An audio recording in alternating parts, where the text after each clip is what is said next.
We've had quite a lengthy conversation about import tariffs, but I think what's more imminent is what now, as of August 2025.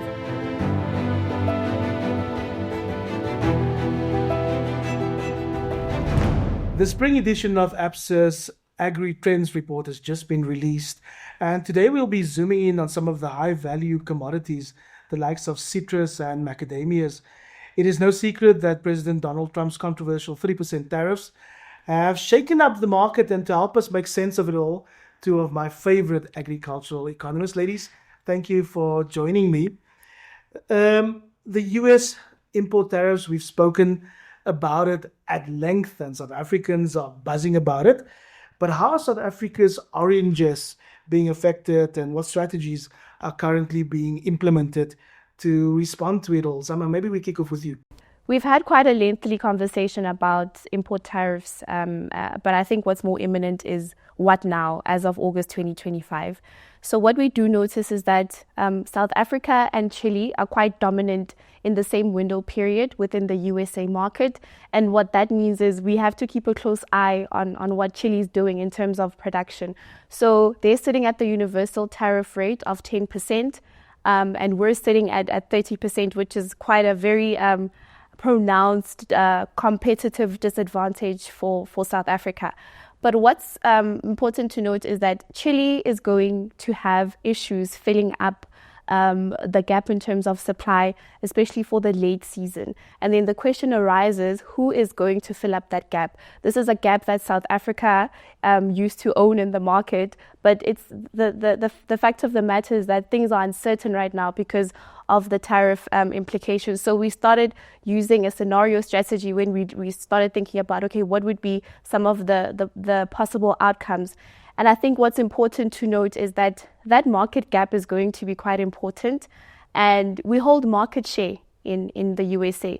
So if we're unable to export volumes to that market, the market is going to experience shortages. But bringing it back home, what can be practically done? Because we cannot shy away from the fact that, this import tariff has had negative impact on how we view the success or the progress of our orange industry and how we're going to perform at the end of 2025. So a potential outcome would be, if Chile cannot fill in that market gap, we can still take advantage of it. We've had conversations, we've been to the Western Cape, we've sat with exporters and some of these producers, and depending on how much you're producing as an individual growing group, if your farming operation was mostly dependent on the USA program, then you're more inclined to go into the USA and negotiate with your buyers, which are retailers in this instance, to say, is it possible for you guys to help us cushion this import price? So meaning that exports are most likely going to continue for those particularly industry stakeholders. However, it has to be that there's a conversation that is had with a buyer to say, can they absorb at least a percentage of this import tariff? For individuals or stakeholders that are not necessarily dependent on USA as an export market, they have some legroom from what we've touched upon in terms of market expansion. So they can find some cushioning in terms of moving more volumes to other destinations such as the EU or the UK. But for individuals that do not have that option, might just have to weather this storm. And it's a conversation around market share. We've built, I think, more than 20 years of market share in the USA. If you look at the relationships that we've established with the retailers, you consider the positive margins, which are quite significant if you're comparing it to another market such as the EU. So we do not want to forgo this opportunity or forgo the market share. And so it is a costly strategy to try and negotiate and export at this elevated tariff.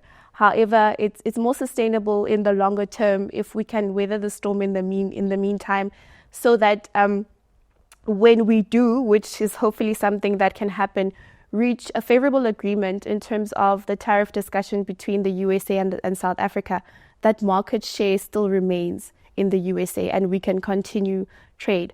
However, moving completely out of the USA entirely is going to cause problems in terms of market share loss And like I've already mentioned, it does take a couple of years to establish that. So it's not going to be easy getting back into there. Yeah. I've had a number of conversations with producers and exporters, and I think I understand it a little bit better. What I'm then hearing is hold on to the market share if the US is important to you, because it might take another 10 or 20 years to bounce back. What's important here, I think, to highlight at the end of the day is learnings will come to in a way of how the US consumer responds. At the end of the day, they are the ones, if there's a shortage, who are going to be charged a higher price. Are there going to be pushback from the consumers that say, you know what, this is unaffordable, or will they move to other food categories? And what's also interesting to note is that Donald Trump, in times where it's been self-serving, it's been beneficial for the US, he has considered and opened up those doors. But we, as Zama said, we continue to monitor the developments in terms of communications, and hopefully we can reach that trade agreement. Zama, this might actually still turn into in our favor if we could shift the conversation slightly from oranges to my favorite fruit, which is soft citrus. Yeah. What are some of the market dynamics currently playing out and shaping the soft citrus exports in 2025? So South Africa is a dominant player within the EU market, alike Peru as a Southern Hemisphere competitor. So if I bring some focus on global production, it has declined slightly because there's been some pullback from Turkey and the EU in terms of anticipated supplies. So they have overestimated their forecasts and came in a bit lower. But if you look at the seasonal dynamics, specifically in the EU, in the earlier season, you get to see Morocco and Egypt play quite a strong role in terms of supplies to the EU. And what we've seen is quite a strong prices at the beginning of the season because of Turkey and the EU coming lower with supplies. So Morocco and Egypt did sort of benefit from those prices. But when we started moving into mid-season, that's where we saw less of Moroccan fruit and Egyptian fruit on the market. In fact, Egypt quite finished their season a little bit earlier than anticipated. But if you move into the mid-season, you see Peru, the two Southern Hemisphere guys, Peru and South Africa playing in there. We've had quite positive climatic conditions. The prospects were looking good. So our estimates were actually forecasted up both South Africa and Peru. And then what we saw, a little bit of moderation in terms of prices because of slight increases in volumes for the mid-season. But now we're entering the late season, and it's more again of a scenario, what is going to happen. So we're quite curious. But taking it back into global dynamics and the role of soft citrus from a South African and a Peruvian perspective into the US, South Africa and Peru, again, similar to oranges, they trade during the same window period. And they too are sitting on a 10% import tariff. So we're not quite sure yet what Peru is going to do, but there's two possible outcomes from the situation, which will drive price levels in the late season for soft citrus in Europe. So if Peru decides that they're going to continue sending volumes at levels seen pre-tariff, the tariff period in 2024 and 2023, then we might have some scope in terms of positive price margins seen in the EU, because most of that volume is going to be sitting in the USA. But if Peru comes under pressure, because what we see with citrus in terms of how much prices consumers are able to take, there's sort of a ceiling, right? So if Peruvian fruit is moved into the US and it drives up prices, they are driven up, it's going to drive up consumer inflation in relation to soft citrus specifically. Consumers are going to reach a point where they say, we can't buy this anymore. And then Peru might change the tide and say, now we're going to switch to send to the EU. So it depends on what Peru is going to do. But in an instance where Peru continues to consistently export volumes they previously did to the USA, we might have a window opportunity as South Africa to divert fruit that would have went into the United States into Europe. The size and the timing of that opportunity is still uncertain at this stage, but we are optimistic that should that be the situation, we are going to have a little bit of a window opportunity to do something with volumes that could have been destined for the USA. if Peru decides that they are not interested in continuing to send, because it could be a price margin pressure on them, they're getting less money, for their fruit that is being sent there. They're going to send more products to Europe. That's going to saturate the market, and as a result, we're going to experience year-on-year lower average prices for soft citrus within the EU. So it's scenario-based, but I think it paints the picture to say global dynamics is affecting specific fruit categories and how our competitors are going to make decisions. So we can just see the decisions made by one individual actually impacting the rest of the world. This is quite a great example of how exactly President Trump has done that. I was quite pleased to note that lemon exports have been doing really well. We've seen quite a strong performance in terms of lemon export. What were the factors that contributed to that? And I'm wondering if there are any risks, or is it all hunky-dory, just some sunshine ahead for the lemon industry? So to Dr. Marlene Lowe, our mentor, so she likes saying the prices are dancing to global tunes. Dancing. So we see that in the lemon market because it's a broader global production scenario that played out where Spain quality was lower, and then Turkey finished their season earlier. So there was a gap for South Africa to capitalize on that. Also fetched higher prices because the response from consumer was quite positive. So what also added to that was that supply was also positive locally. So it was quite a good surprise for the industry as well. And we capitalized on that gap. But going forward, considering that lemons are quite inelastic, I mean, if you go there is so many lemons you can consume, although noting there are more ways lemons are used now. You take it to the gin, you use it for fish, but there is so much you can buy. So if the production is to normalize in the coming season, then prices are expected to normalize back. And I'm not a big fan of lemons and gin, particularly, but I do love my gin with some blueberries. Oh. We've seen them really take off. Are blueberries impacted by what President Trump calls the Liberation Day tariffs? Yes, Ivo. I think all commodity groups in one way or another do feel a little bit of impact. So South Africa is not a significant exporter into the United States in terms of blueberries. However, Southern Hemisphere producers such as Peru and Chile are our competitors. So again, what they decide to do does impact global prices and what's going to happen with South African prices as well. So in that scenario, tariffs have indirectly impacted the blueberry industry in South Africa. And how that has happened exactly, Peruvian volumes are up year on year. Chile is still modest, but obviously not producing at levels that they did in previous years.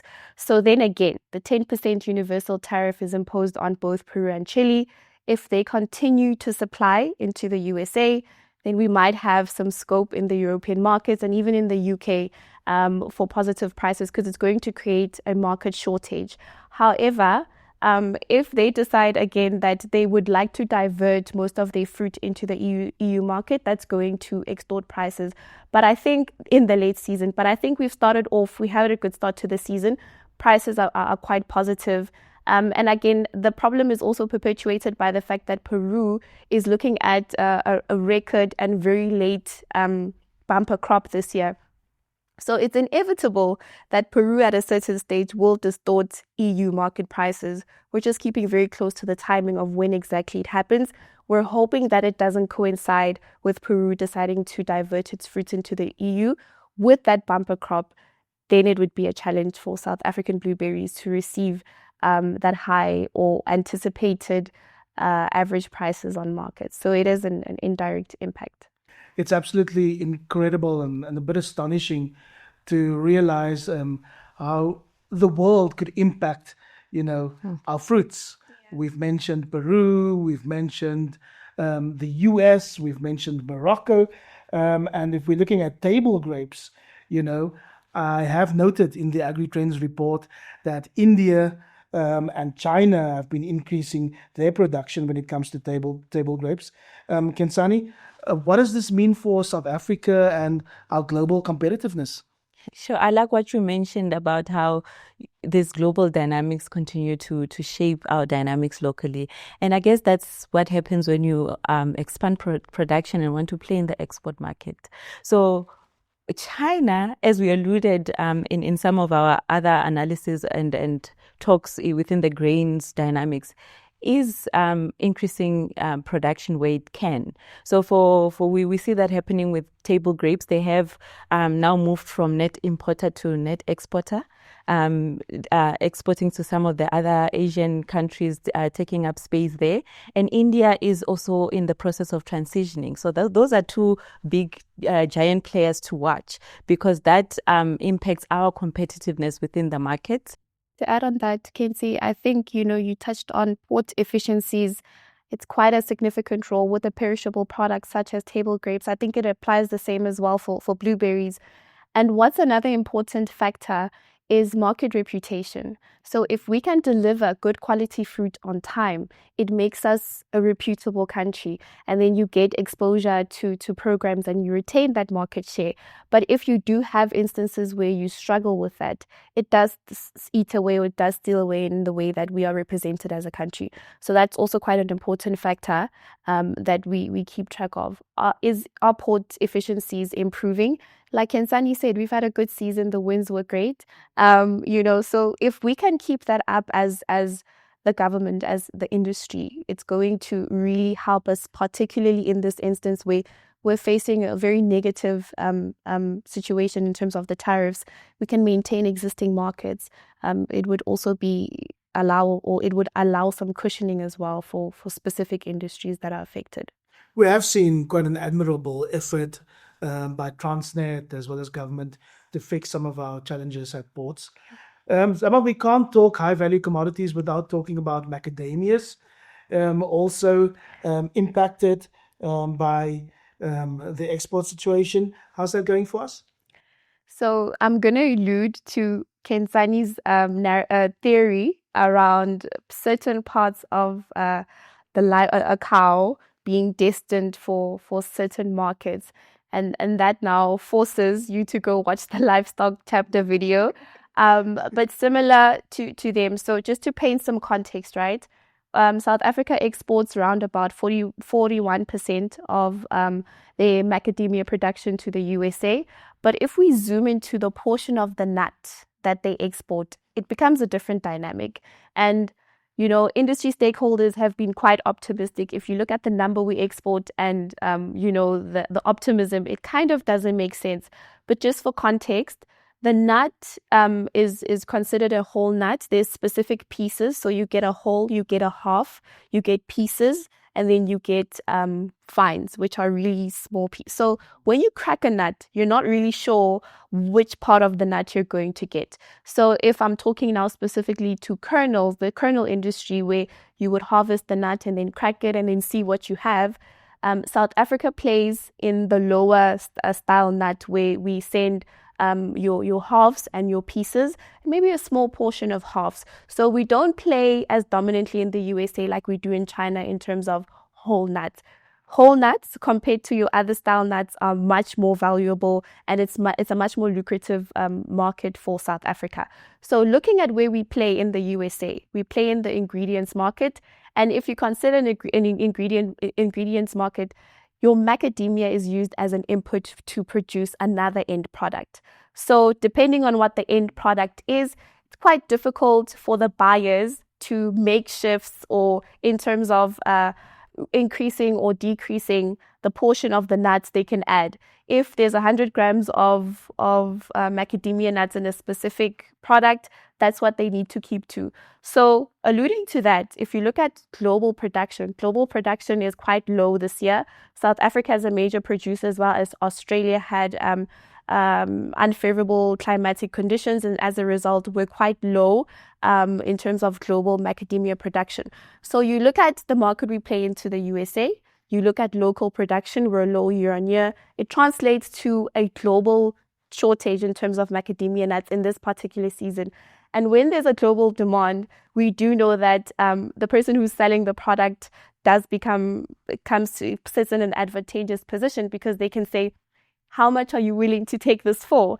So the buyers are in a different position, because they still have to buy the macadamia. They still need to secure. So what is most likely to happen in this season, given the imports that are imposed on South Africa? There's a global shortage. So buyers are going to buy at higher prices. And when they do that, there's scope for South Africa, where they decide to sell, to move that imposed tariff or increased tariff cost onto the buyer, because it's either it's a take it or leave it situation. With the ability to do that, the buyer in this instance could be considered as a processor, a nutcracker. They are going to shift that price margin to the end consumer, because they are not going to absorb that. And the reason why they can't do that is because there's a global shortage. Now, when that is absorbed by the end, not the end producer, but the customer, which is a retailer, it is then going to create something I like to call max inflation, specifically within the US market. High value commodities are clearly a difficult nut to crack. Thank you, ladies, for sharing your expert analysis and helping us make sense. Of course, you can read the full report on high value commodities in the spring edition of Absa's AgriTrends report, now available for download.